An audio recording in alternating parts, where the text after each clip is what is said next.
What's happening, bruh? Man, I got my my boots and my helmet ready. What's happening?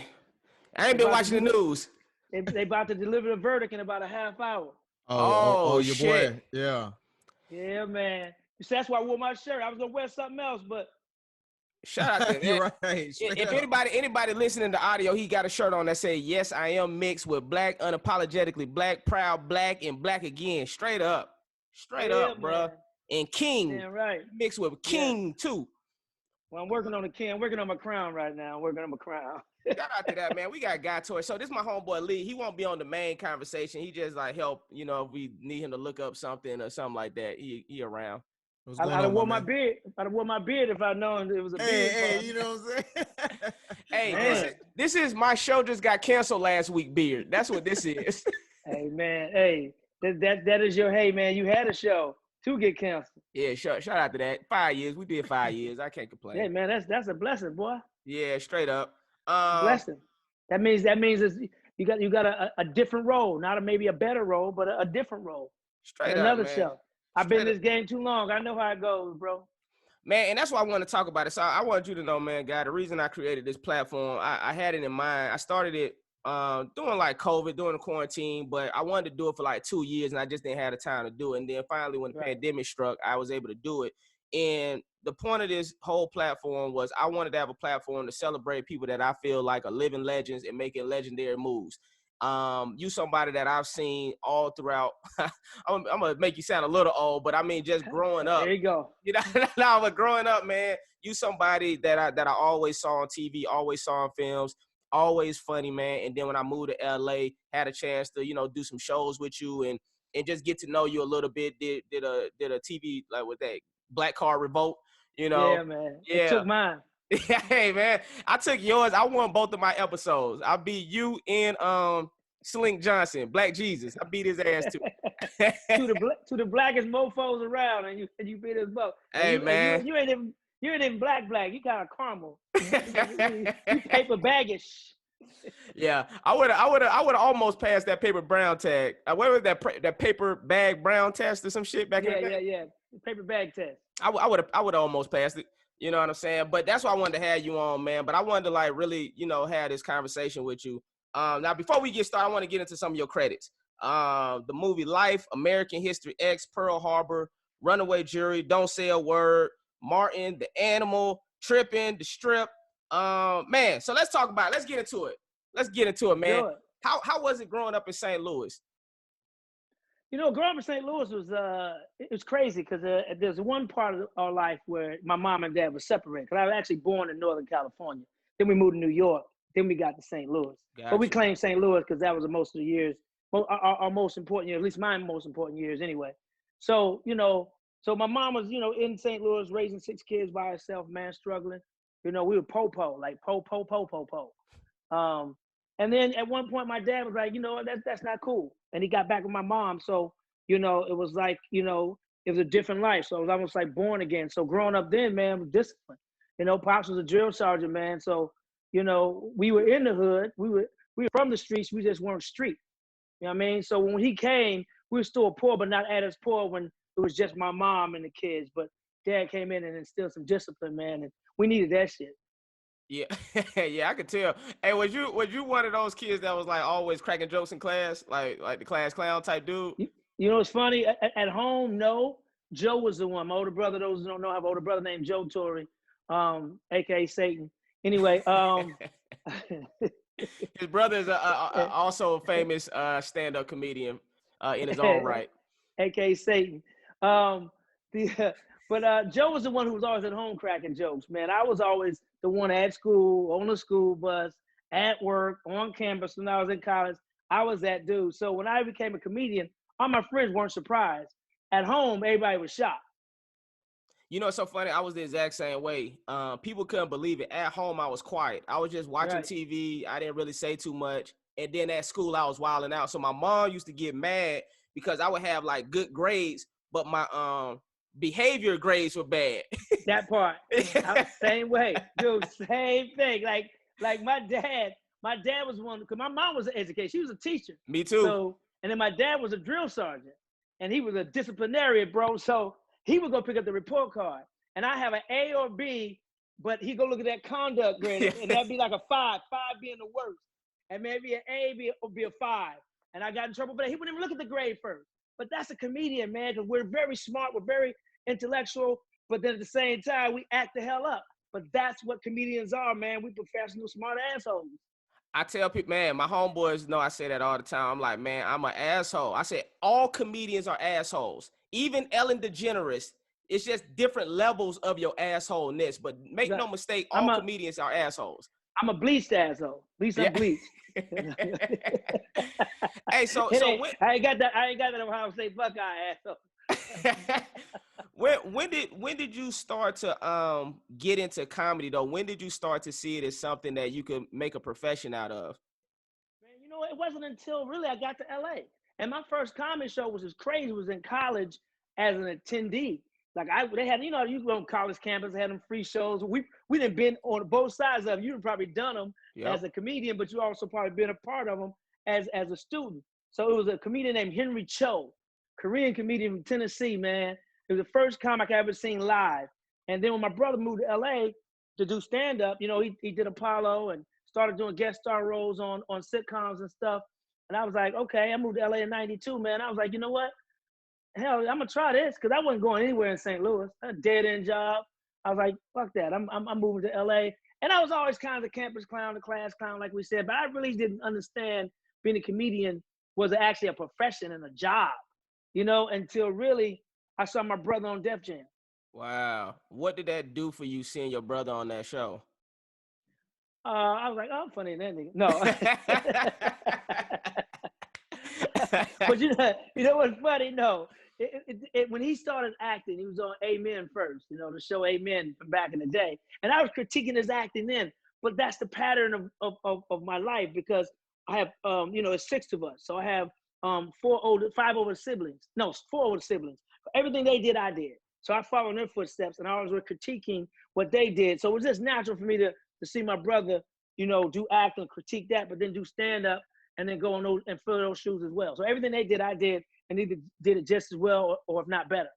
Now, this is something I always wondered. Was there ever any type of sibling rivalry in Hollywood between you and your brother? Like when he landed, like did y'all ever have to like audition for the same roles? And then one of y'all land something, you like, God damn, I wish that was me, or vice versa? Well, no, not coming from me. I mean, I think honestly, I think it came from the other side. I was never competing with my brother, man, because I mean, that's big bro. And I always believe what's mine is mine. What's gonna be for me is for me. So there've been times I would call him about auditions, the same role. You know, hey man, I went in on this part, man. I think you better for this role than I am. Man, tell your agent to get you in on this role. It can be the same exact role. I'll call some of my friends and tell them about, hey man, I went on this so-and-so audition today. Or if they had the audition, I'll be like, hey man, the room was cool. They want you to ad lib, blah, blah, blah, blah, blah, blah. Now, I'm sure my agents didn't like that, but you know, what my name was on. I don't trip off that shit. But as far as me and Joe, man, I never looked at it as competition. But I think as I started working and started, you know, growing, I think he looked at it as competition. Gotcha. And I think it really got frustrated one time because he's big bro, you know, and then on top of that, he started first, you know, had success at it first. So of course there's gonna be some type of ego or some type of big bro shit there. But I think one time he went into an audition and the description said, we're looking for a, you know, Guy Torry type. They didn't call me, but they called my brother in and said, we're looking for a Guy Torry type. And see, Joe went in and was like, hey man, that's my brother. Want his fucking phone number? Straight up though. But I mean, I can't imagine how that must feel. Like, wait a minute, man. Because, you know, our careers went different ways, you know. He wasn't doing as many TV shows and movies, more stand-up, and then I was doing more TV shows and movies, so I think he felt some type of way. Well, yeah, man, because I mean, I've heard that about a lot of relationships. Like, I know, like, couples, like men and women couples, you know, when they're both actors, they get some type of rivalry or jealousy from somebody because somebody is being more successful at one point, you know, and then it could switch, you know, and then this person's career is doing better. And that's crazy to me, man, because unless you're a same-sex couple of actors, well, you ain't getting the same roles. Straight up. Straight you know up. How you mad at your wife or your girlfriend because she booking more roles than you? I'm sure she looked better than you. You know what I'm saying? And she's a woman, so you can't get mad at that. Hey, unless if we're a couple, whoever gonna pay these bills, hey, whoever work. Well, see, that might be what it come down to is like who can talk the most shit in the household too. Right. You know? That part. Yeah. That part. He Hey, ain't worked since a Master P movie, motherfucker. right. Yeah, since I'm gonna get you sucker, fucking the Right. last time you had a role. So when you moved to LA in '92, how long were you doing stand up until you got like your first TV role? Was it 2 like days? 2 days? No, really. I mean, it was my first big break was Def Comedy Jam. Mm. I started stand up in September 1992. I did Def Jam January 1994. So really, kind of like in less than 2 years, maybe a year and a half, I was on TV. But when I booked Def Comedy Jam, I knew I had leaped over a lot of people. I knew I did, and I knew the chatter was going to start. Oh, Joe hooked him up, and da da da da. But it was Bob Sumner who told Joe, "Hey, I think your brother's ready." Because I had a chance to do it the last season Martin hosted, and Joe was like, "Nah, you ain't ready." And he was right. I wasn't ready. I wasn't ready. But I was in the gym, and what I mean by the gym, I was getting the reps in on stage every night. You know, doing two. In LA, you can do that, man. In New York, you can probably do 5 gigs a night. But in LA, Right. I don't care what it was. It could be a comedy club. I'll leave there, go to a pizza place. I'll leave there and do comedy. Or I'll go to a little bar. But I knew I had to be ready because I knew if I bombed, you know what I'm saying, it was gonna be that, oh, he wasn't ready. So I went on Def Jam, man, and I'm telling you, man, I was determined to destroy. And at the same time, I was working on the Martin show too. So I was a PA on the Martin show at the same time. And I remember, man, when I did Def Jam, man, and having a great set, man, I was like, man. And it wasn't until that moment, and then another moment happened that happened at Def Jam. In Def Jam, the second time I did it was like, you know what, I can do this. I can make a career out of this. Oh, dope. Now let's talk about you being a PA on Martin, because I knew you was on Martin. I remember the episode when you was like Wrote an impersonating. episode of Martin too, Say that again. and wrote an episode of Martin. Oh, damn. So yeah, talk about how'd you get that gig? How'd you link up with that show in Martin? Well, my brother again, Joe, him and Martin were friends, of course, you know. And I just moved to LA. Joe didn't want me in his pockets, so he's like, "Yo, man, my little brother need a job." So I went, you know, and I went and had an interview with the production coordinator. Gave me the job, worked my ass off. They never saw me slacking, never saw me slipping.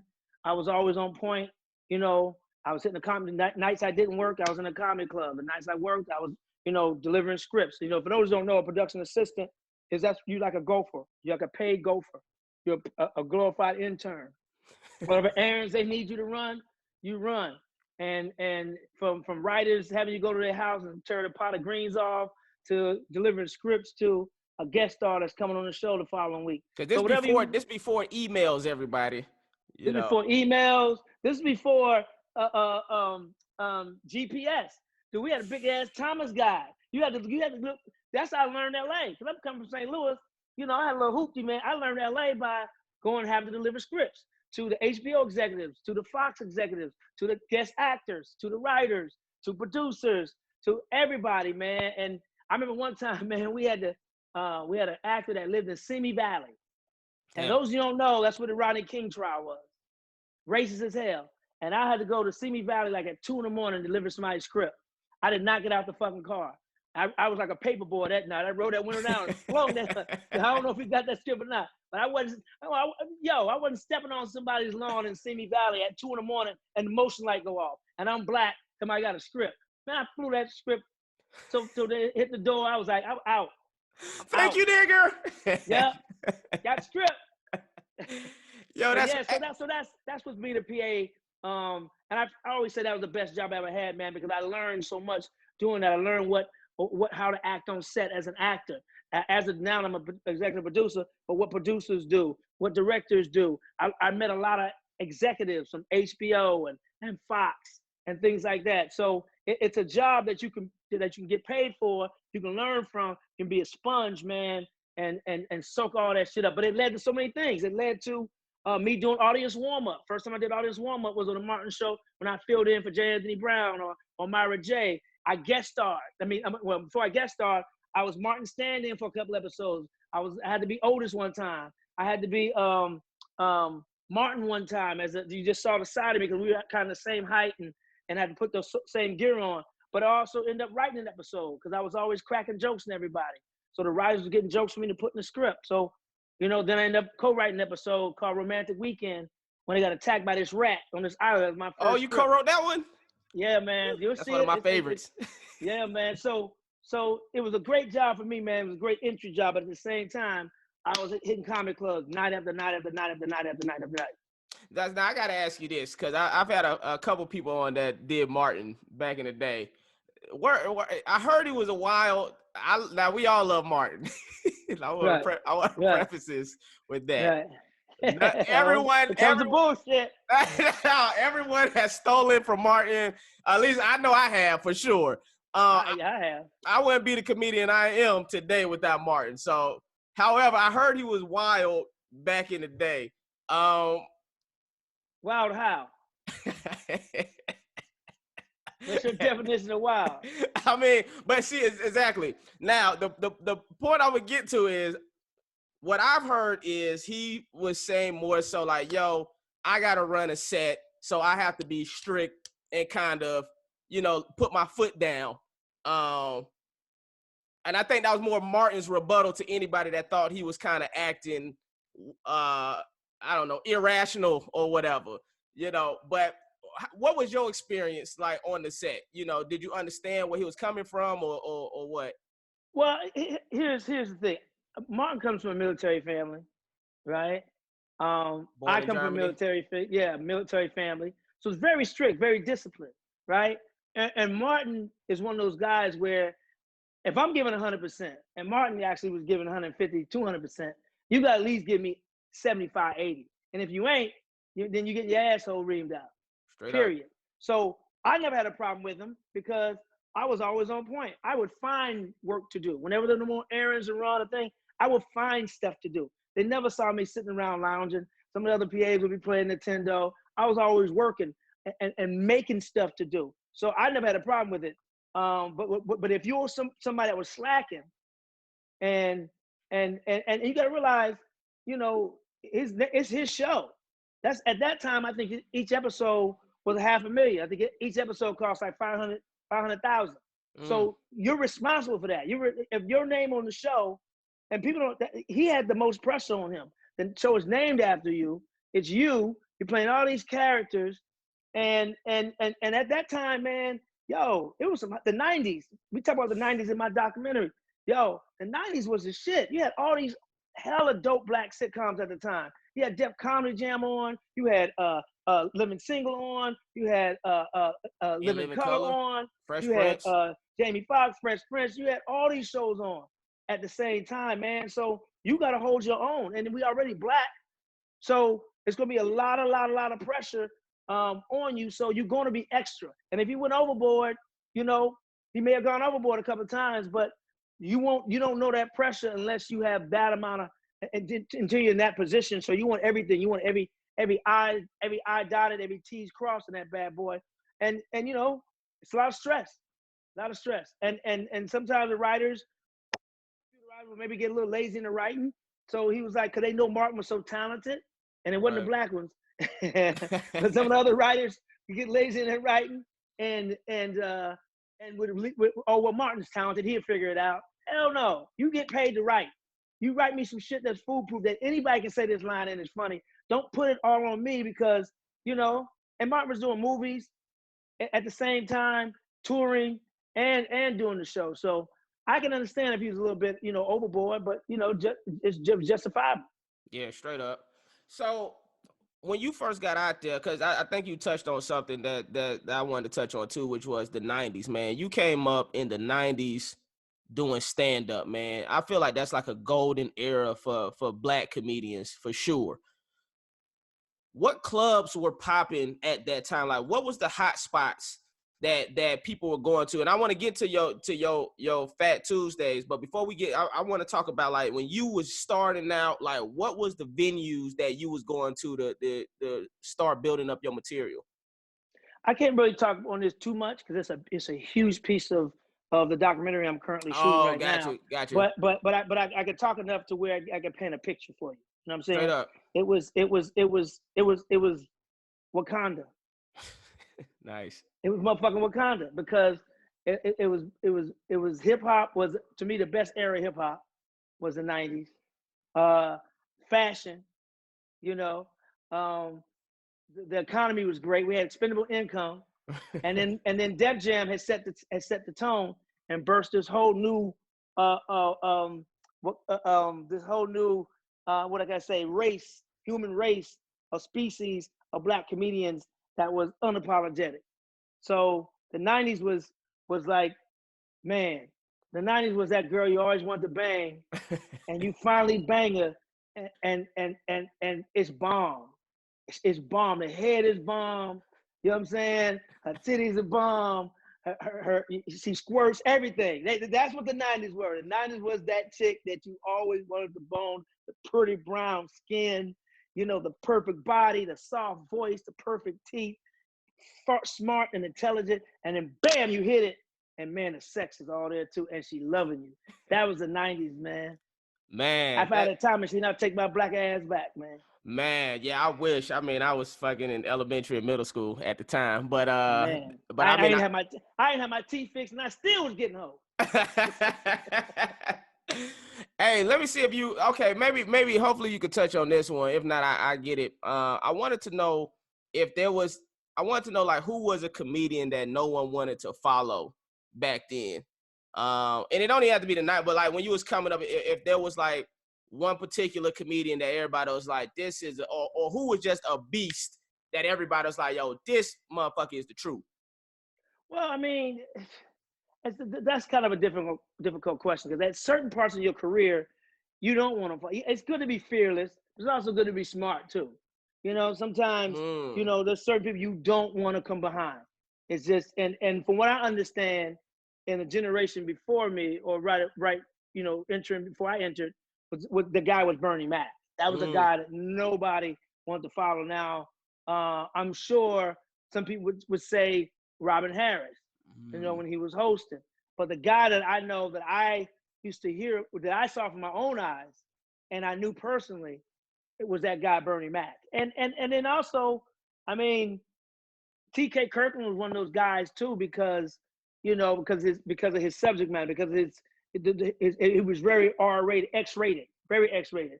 So if you're a certain type of comic, you got to be a special comic to come on after that, and because the mind is already gone to, you know, sex.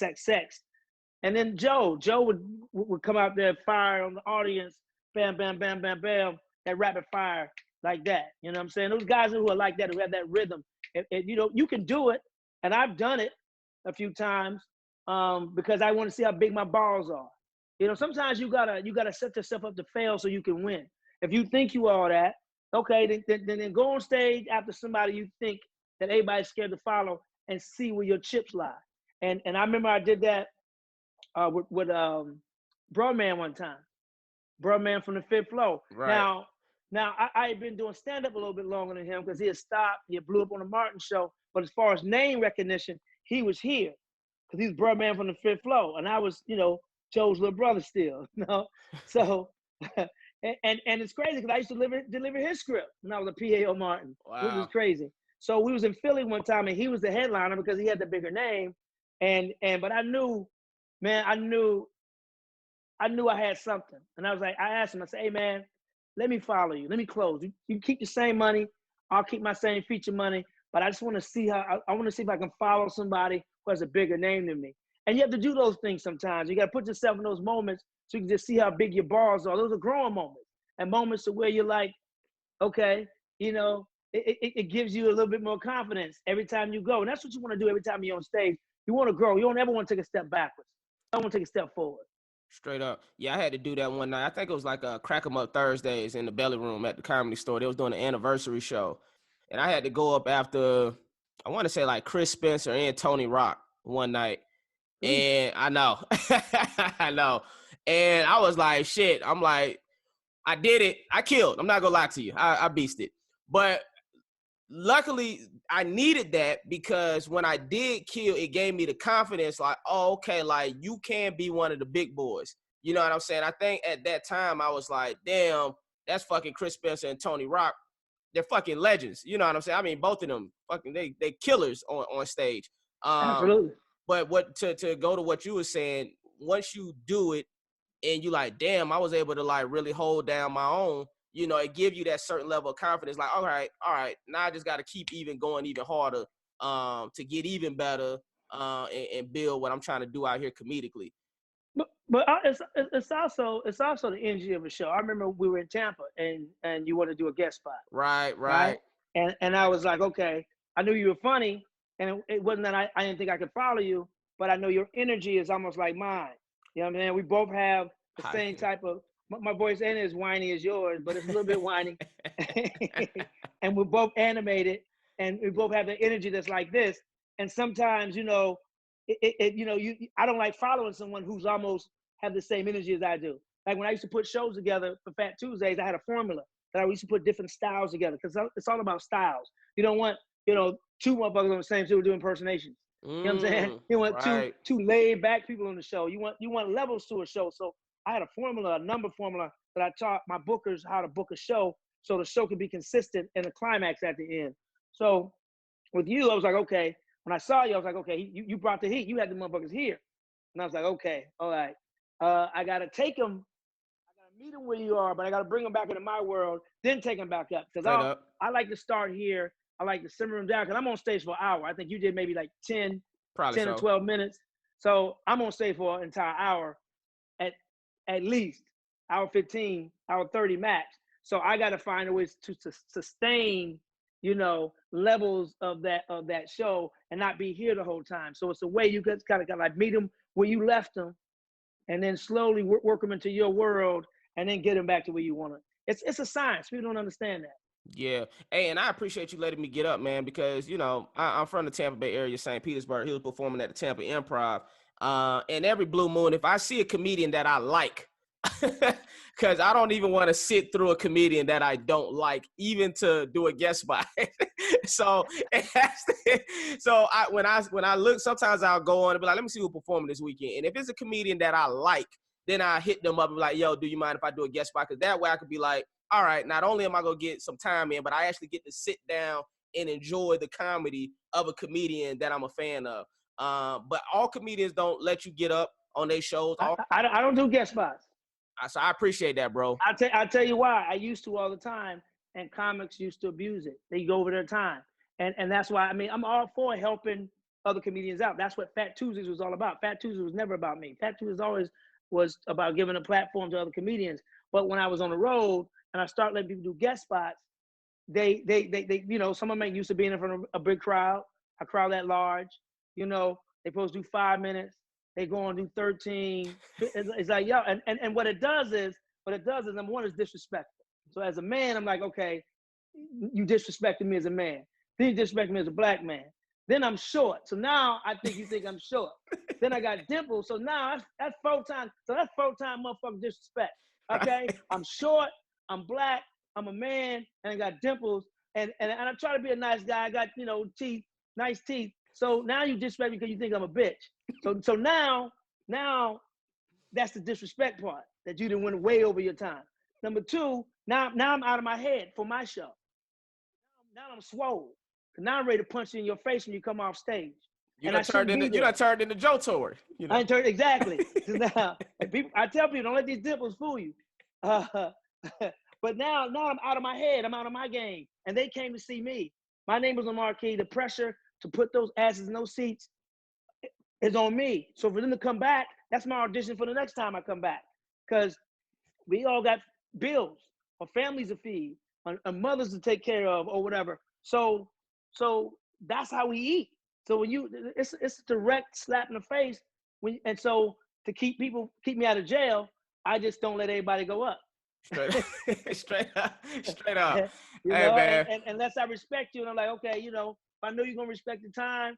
And then sometimes cats just be trying to go up and get some pussy.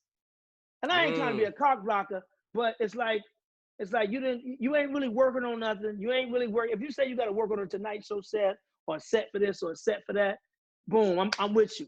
But if it's just because you wanna walk around like a peacock afterwards, you know, nigga, no, you ain't doing that on my show.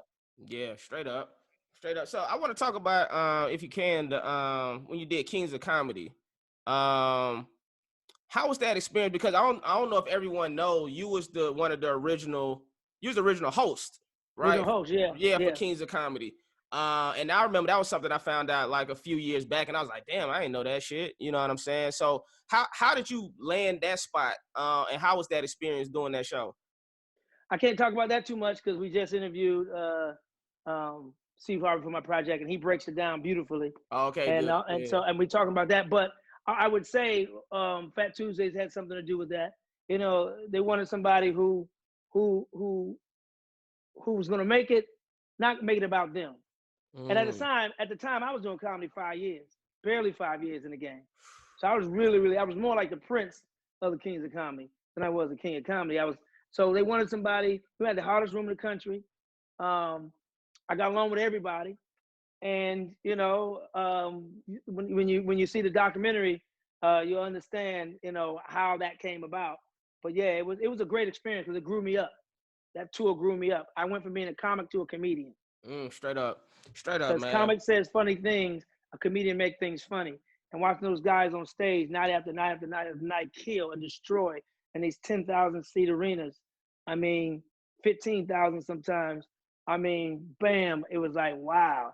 And I just had jokes back then. I didn't have an act. I just had jokes. Big Man, difference. man, I tell people Steve Harvey is because I'm gonna personally talk about Bernie Mac, but Steve Harvey is so funny, bruh. And I'm gonna be honest with Yeah. you, I didn't understand how funny he was until I started listening to his radio show. It wasn't even Man. the Kings of Comedy movie. It wasn't that, because for me, Bernie Mac was the be all, you know, the end all, the be all. When I saw Kings of Comedy, I was just like, this dude. That's to this day the hardest I've ever laughed. I'm not joking when I say this. I blacked out and came back. That's how hard. I remember being in my bed watching when he was doing that. I laughed so hard. I promise you, I went black, and then I came back too, and I was like, "Holy shit, bro!" That's when I was like, "He's the funniest thing Well, well, try seeing that for 52 shows ever." and laughing every time. With Cedric set, with Steve, with Bernie, and we did 52 shows that tour. And then with me, I was at the same time I was hosting Kings of Comedy, I was doing a movie Life. So I was on the Oh, set with Bernie all the time. So it was this continuous, you know, Bernie and me and Bernie spent at least every day together, probably for about, at least about 3 months. I think I worked on Life for about 3 months. So about 3 months, you know, because Sunday through Thursday, we were on set, and then um, Friday, Saturday, you know, we was on tour. So it was, man. and then being going from that, and then going to on set to be with Martin Nettie, Yeah, that's why. Yeah, doing Life, and Bernie Steele at part of that, and Miguel Nunez and Anthony Anderson. Everybody was funny on that set. who was the funniest on that set? Bernie. Bernie. Bernie, because Bernie would hold court. Bernie loved holding court and telling stories. So Bernie used to have Eddie Murphy die, and come on, when you have Eddie Murphy die, you Well, know, see, when you have Eddie Murphy die, and this is what I found surprising. I was watching Eddie Murphy's comedians in cars getting coffee with Jerry Seinfeld. right, And Jerry that's a good one. Seinfeld said, "Yo, Bernie Mac may be one of the funniest comedians to ever." Like this, Jerry Seinfeld saying this. That, you know, and he white too. I can understand a black comedian saying this. Right, Jerry Seinfeld said, "Yo, I think Bernie Mac is probably one of the funniest humans to ever walk this earth." And Eddie was like, "Bernie, really, Bernie?"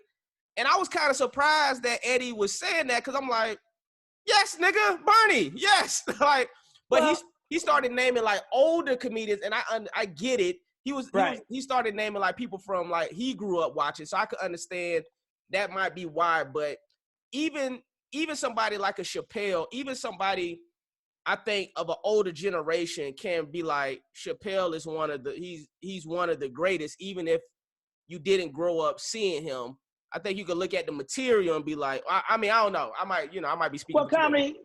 comedy is subjective. Right. That's why it's hard to answer those questions, especially as comedians, because we get influenced by a lot of people. But whoever makes you laugh the most, that's where your sensibility is. I tell young comics that all the time.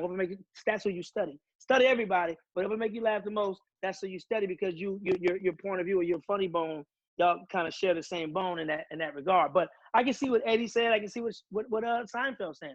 Eddie, I'm sure, studied the game, which I'm sure Seinfeld did, because I watched Comedian by Seinfeld at least 3 times a year. The DVD he did way back in the early 90s.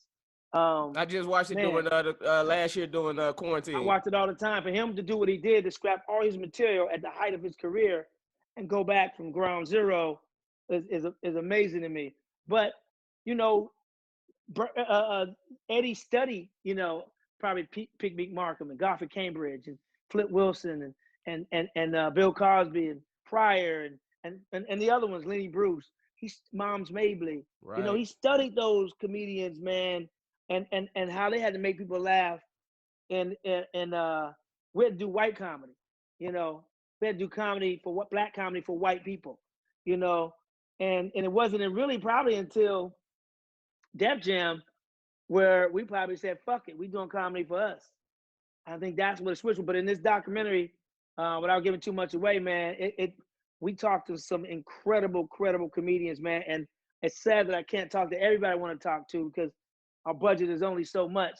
And then with COVID, we had to our COVID budget, I think, was more than our regular budget. Right. We had to, man, our COVID budget, woo, buddy, crazy, huh? Man, took up, yeah. So, but there's gonna be other stuff coming and down the pipe with this Fat Tuesday thing, man. But I'm telling you, this is a special piece, man.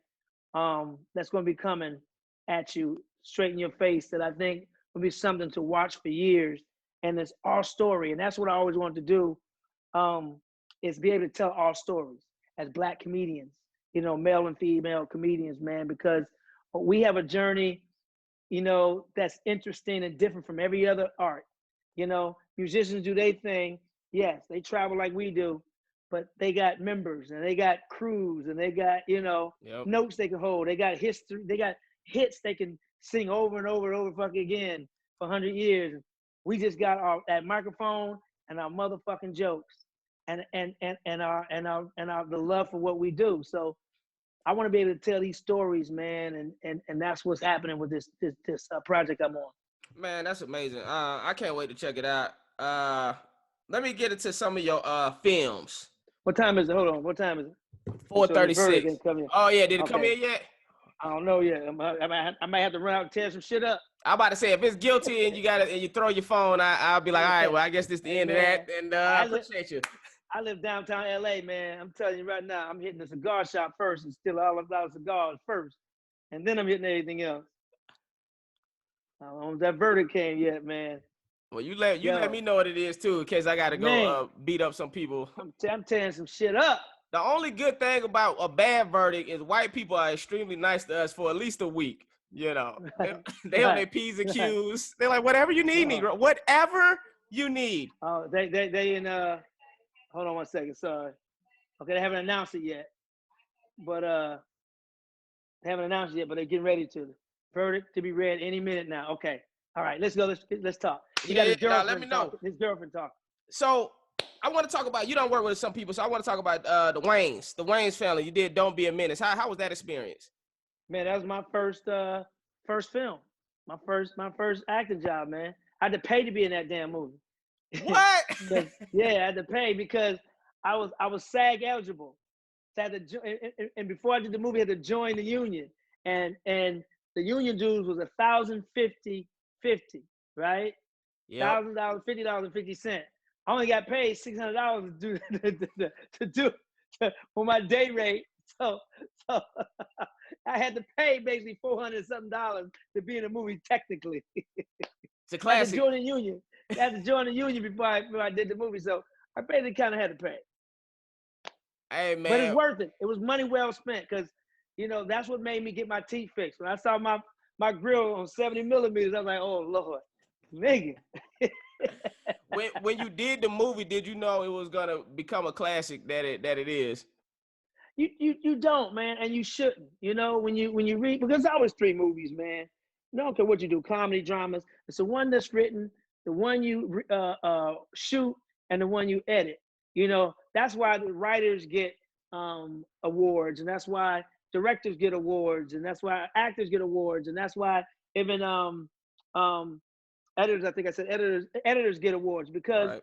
dude, it all depends. Everything has to come together. So for it to be a cult classic the way it is, and I've had a couple of cult classics. Let me take that back. I've been in a couple of cult classics.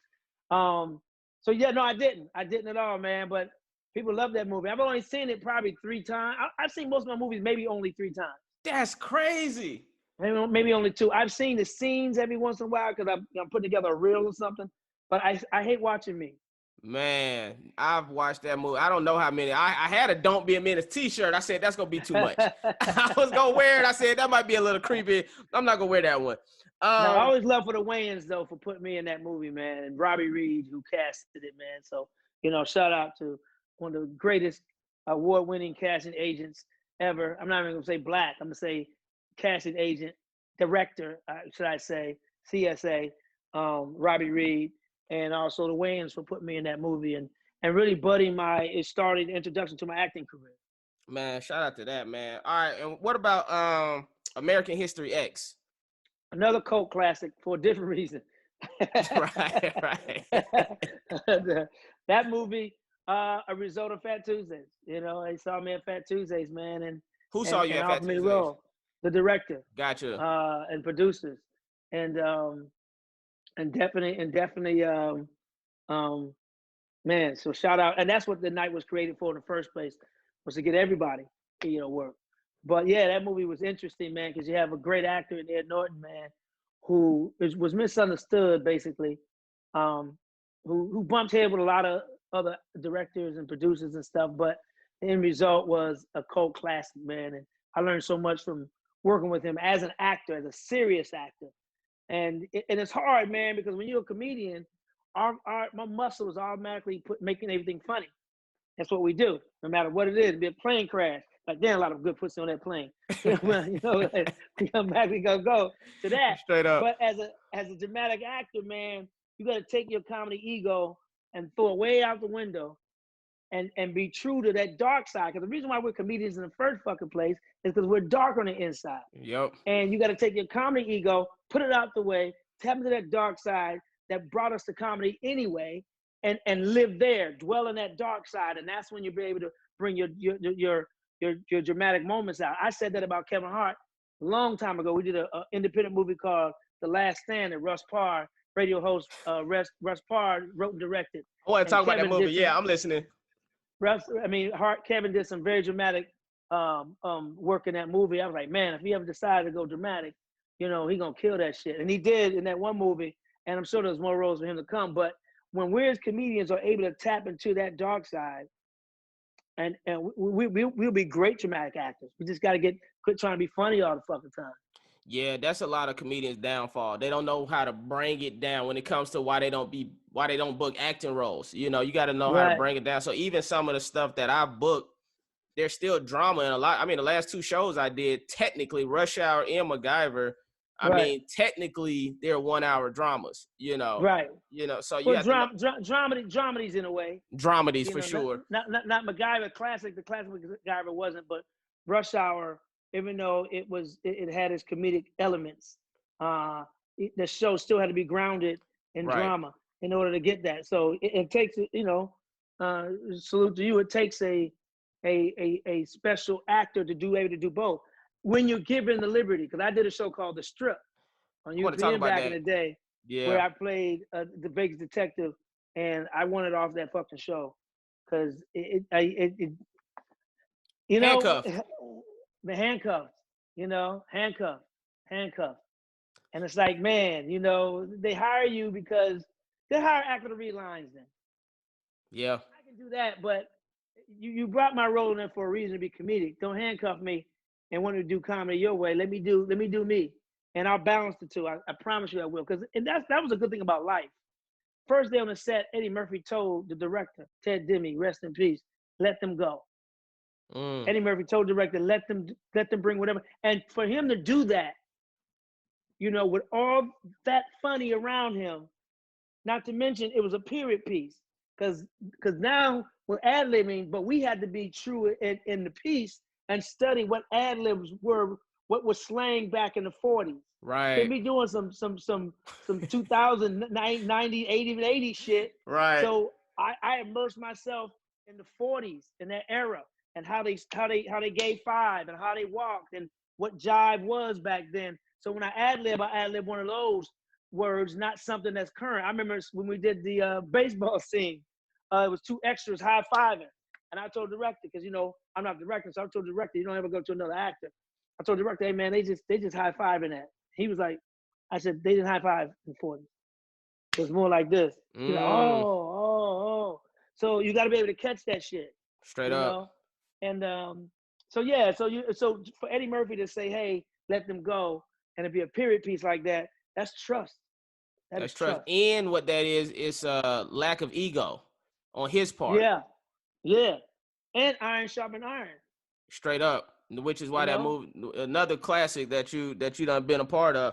Hey, so I remember seeing, I think I went to the premiere of The Last Stand. I probably was just new in LA. Somehow I got tickets and I probably was, you know, in the theater. So I'm like, oh, look at this movie. Great movie. I remember I enjoyed the movie. I remember also noticing Kevin Hart's performance also in that film. He beasted it. He beasted that. And here's my thought. Here's what I was thinking. Is there any comedian, did you know in that moment, or has there ever been a comedian whose career ascended and you didn't expect them to ascend to the levels that they had ascended? Or was there any comedian that you saw coming up and you knew from the get-go, like, yo, he finna be a star, like he go take off one day? That's a good question. I can't say that I have. Gotcha. I can't say that I have. I mean, some people are still ascending.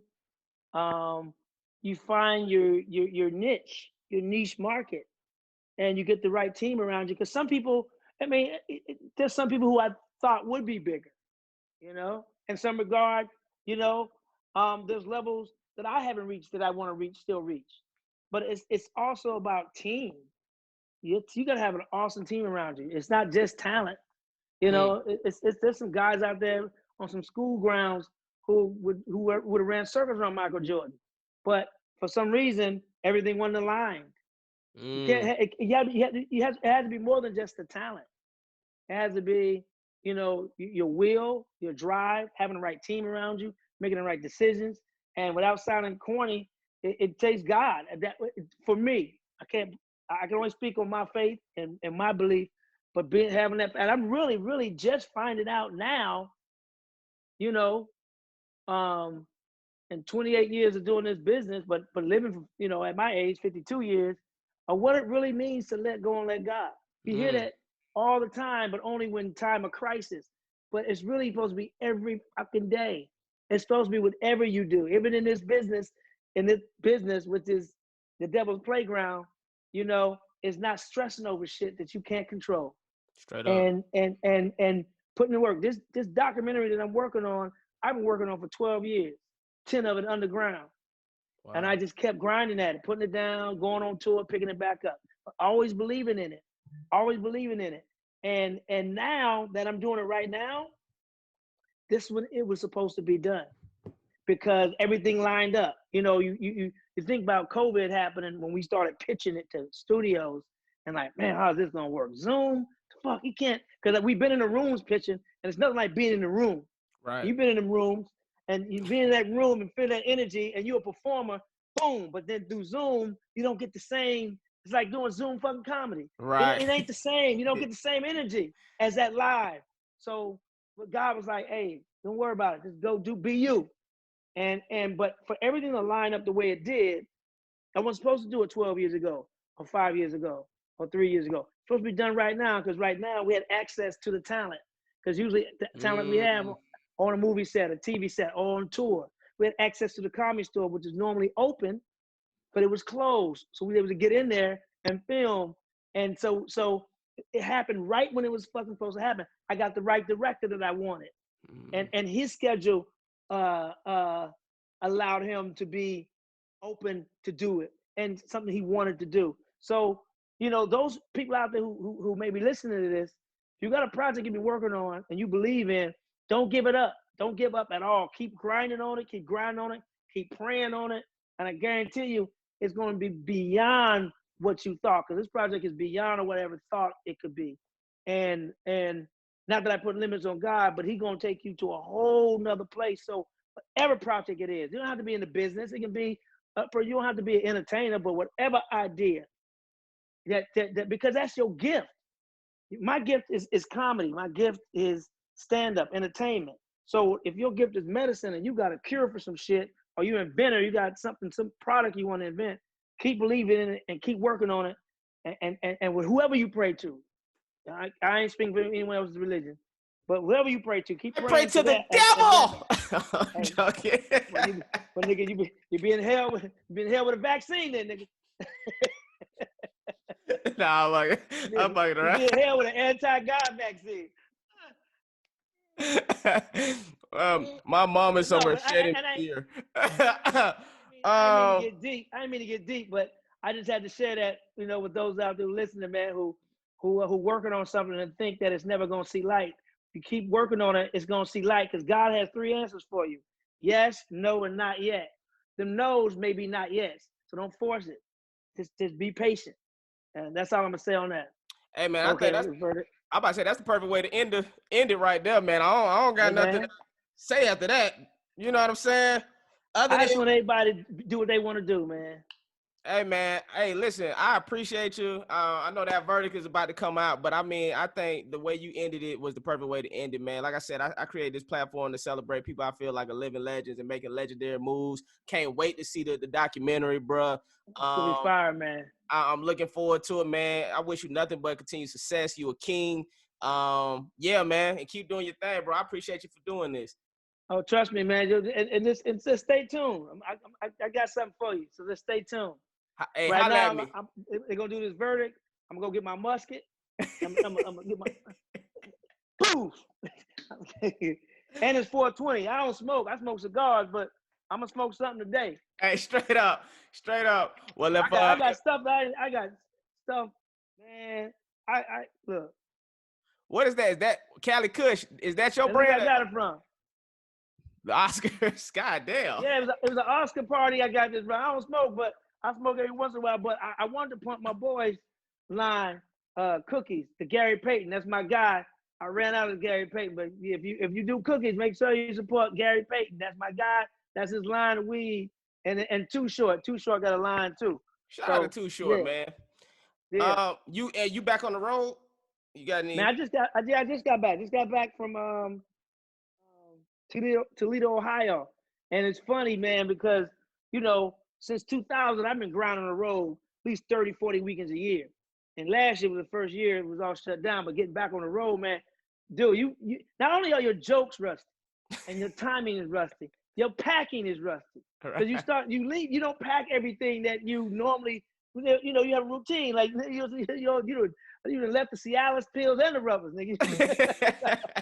Now you lip digging raw dog. Making all type of bad decisions. But it was good, man. Toledo, they you know, people are waiting to get back out, man. And the clubs are doing a great job of social distancing, man. I want to shout out real quick. I want to shout out to Improv, man. Improv a couple of weeks ago, man.